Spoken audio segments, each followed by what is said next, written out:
The following is a video presentation for Taylor's University. What's up, guys? I'm Keith, and today, with my friends Amanda and Bevan, we're going to be talking about ISIS. Yes, ISIS, that group of goat-humping extremists that Fox News uses to scare old white people. More specifically, we're going to be looking at the efforts being made to combat them in Syria and what the specific interests of the various nations involved in this fight are. So, just to give you guys some background information before we get into it, ISIS is the Islamic State of Iraq and Syria, a powerful militant group that has grown infamous through seizing large portions of land in multiple Middle Eastern countries. It is a Salafi terrorist organization in Syria and Iraq whose goal is the establishment and expansion of the existing caliphate to the whole world. That is a state with the implementation of Sharia law. ISIS was formed out of the remnants of Al-Qaeda in Iraq and have been in operation since as early as 2006, in which they had already taken control of parts of Iraq. The group was defeated by U.S. troops in 2008, and their leader at the time was killed in U.S. airstrikes. Then in 2013, 2 years since civil war broke out in Syria, ISIS militants had begun fighting in the conflict against the Syrian government. By April of 2014, ISIS had already taken control of 9 of Syria's 14 states, giving them control of the majority of the country. Coupled with the territory they already had seized in Iraq, ISIS had become a very serious threat in the region. And this brings us to the 5th of September 2014, when the US forms an anti-ISIS coalition at a NATO summit. This was to discuss counterterrorism plans, mainly by joining forces to assist Syria and Iraq in taking back all the land that ISIS was in control of. The joint assistance was to be done with supplies and air force. The coalition was comprised of the UK, Australia, Bahrain, Jordan, Qatar, Belgium, Canada, France, Germany, the Netherlands, Saudi Arabia, Turkey, and the United Arab Emirates. And that brings us to the analysis of each state's goals. We will take a look at the various states involved in the fight against ISIS, what they've done, and what their specific goals were. These are the following states involved in the fight against ISIS and their contributions. Firstly, we will talk about the United Kingdom, the UK for short because it's a mouthful, the place of tea and crumpets. On the 26th of June 2014, the British Parliament voted decisively to allow air combat missions to bomb the militant group in Iraq. While British support in Iraq bolsters American efforts, the UK has now voted in taking the additional step of joining airstrikes against ISIS in Syria, due to political criticism around the world upon infringement of sovereignty. ISIS needs to be destroyed in Syria as well as Iraq. Prime Minister David Cameron. On 30th September 2014, the UK launched its first airstrikes against ISIS in Iraq, striking targets 4 days after its parliament approved the country's involvement, and the airstrike was conducted by the Royal Air Force, also known as the RAF. Prime Minister David Cameron has called ISIS a menace, and said the UK will help arm Kurdish forces that support the Iraqi government by keeping humanitarian help and coordinating with the United Nations to battle ISIS. Overall, as of 2018, the UK has contributed to more than $37 million in humanitarian aid to Iraq and about $1 billion aid to Syria. France. Although France is relatively peaceful, they've been attacked by ISIS before, making it personal. As such, French planes have taken part in airstrikes against ISIS in Iraq. The nation has flown reconnaissance flights over Iraq, contributed ammunition and humanitarian aid drops over the nation. France's Air Force was also part of a recent operation in the Iraqi town of Amerli, along with Australia and Great Britain that pushed ISIS fighters back. On 15th of September 2014, at the International Conference of Peace and Security in Iraq, hosted by French President Francois Hollande in Paris, 26 countries were represented on the matter. The countries committed themselves to supporting the Iraqi government in its fight against ISIS, and they reaffirmed their commitment to UNSC Resolution 2170 of August of 15, which condemns all trade with ISIS and urging to prevent all financial donations and all payments of ransoms to ISIS. The drafting of the UNSC resolution was huge, as anything passed by the UNSC is binding, which means whatever mentioned in the resolution can be progressed directly into laws of the international system and countries that supported it.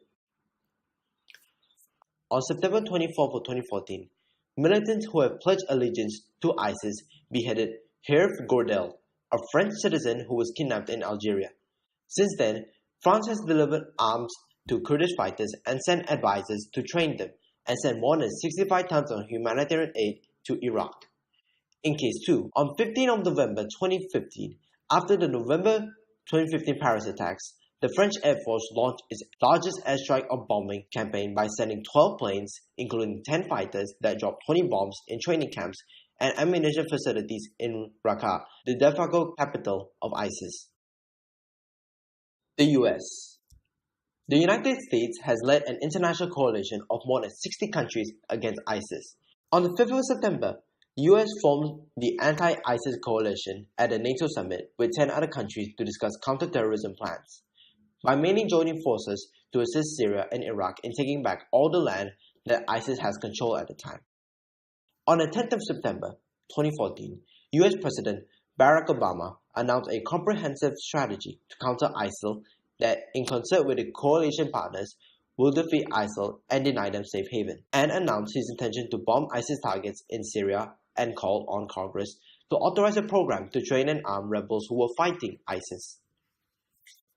The joint discussion was to be done with supplies and air forces, as discussed in a NATO meeting. Countries involved in the US-led coalition against the ISIS forces include the United Kingdom, Australia, Bahrain, Belgium, Canada, France, Germany, Netherlands, Jordan, Qatar, Saudi Arabia, Turkey, and United Arab Emirates. On the 10th of September 2014, the former President Barack Obama mentioned that airstrikes will be commenced with or without support from the Congress.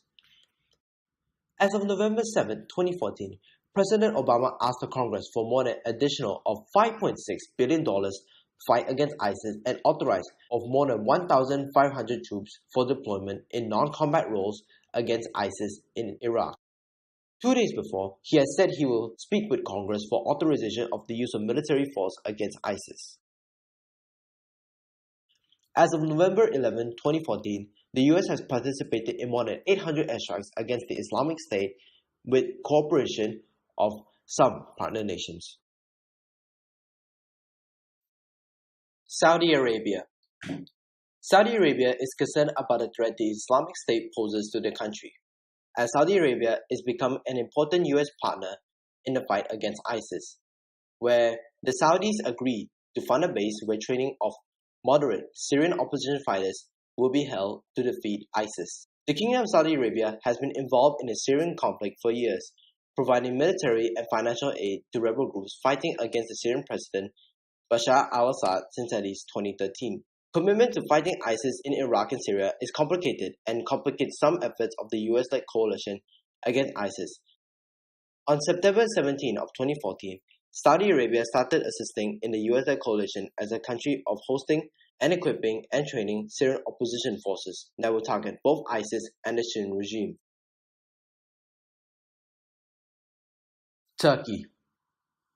As ISIS established a presence in Turkey by funneling thousands of foreign fighters through the Turkish-Syrian border, which is the south of Turkey, and carrying out deadly attacks on the Turkish soil, Turkey joined the fight against ISIS in earnest in July of 2015. The country tightened control over its border with Syria and arrested hundreds within Turkey suspected of having ties with ISIS, blocked and deported foreigners suspected of trying to join ISIS from Turkey, and opened its airbase at Incirlik to the anti-ISIS coalition. Turkey had earlier taken steps to cut the flow of money to ISIS and deny entry or deport several thousand foreign fighters heading to Syria to join the extremists. Russia. In September 2015, Russian President Vladimir Putin seemed to indicate a willingness to join the fight against ISIS. Speaking before the UN General Assembly, Putin called for a genuinely broad international coalition, saying that it was an enormous mistake to refuse cooperation with the Syrian government and its armed forces who are valiantly fighting terrorism face to face. Since Russia's entry into the Syrian conflict, it has been a staunch supporter of Assad, providing air power to the Syrian army and Shia militias fighting against the Syrian rebels.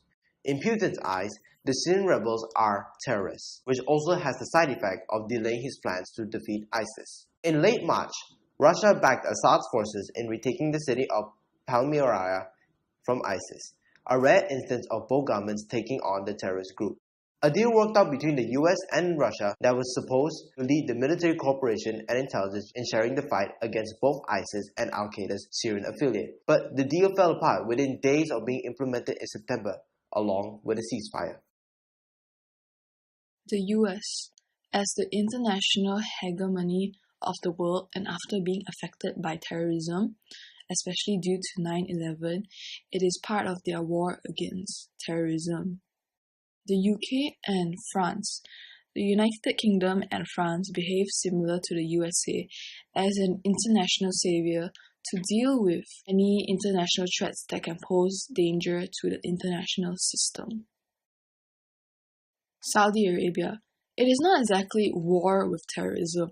Their interest lies with competition and ideological challenge of the Islamic State. The rise of ISIS poses a specific threat to Saudi Arabia, experts say, because it challenges the religious credibility of the Saudi kingdom. ISIS presents itself as the, quote, authentic Islamic caliphate, unquote, and that of course presents Saudi Arabia with a religious challenge because the Saudi state is the custodian of the holy site of Islam. Turkey. It is only involved with the US-led coalition against ISIS after ISIS troops have infiltrated the country and evoked chaos. Russia. It has overall interest in defeating ISIS, but also has interest in sharing light that the Syrian regime should be respected and cooperated as they are also key actors in fighting against ISIS. Though controversy stirs, as Russia views Syrian rebels as terrorists too, and this has delayed plans for Russia to eliminate ISIS and has focused more on gaining popularity for the Syrian regime to take victor in the Syrian civil war. Now, the question is brought up, what are the overall interests of the states involved? To make it easier, we will break it down by splitting them into two groups. The first group is a group of countries that want to defeat terrorism for democratic and international peace reasons. They are the US, the UK, and France. The second group is the group that wants ISIS gone with unique reasons. The group is comprised of Saudi Arabia, Turkey, and Russia. But their common end is this. All of these states involved want ISIS to be gone for good. Therefore, liberalism is the most apt theory because although each state has different reasons for joining in the fight against ISIS, they have all come together and compromised in order to reach their common goal, which in turn benefits all of them. As such, we can conclude that although all states have their differences, whether it be in morals, ethics, culture, and so on, they can set them aside in order to bring down a common enemy like ISIS. And that brings us to the end of the video. Thank you so much for watching. Bye-bye.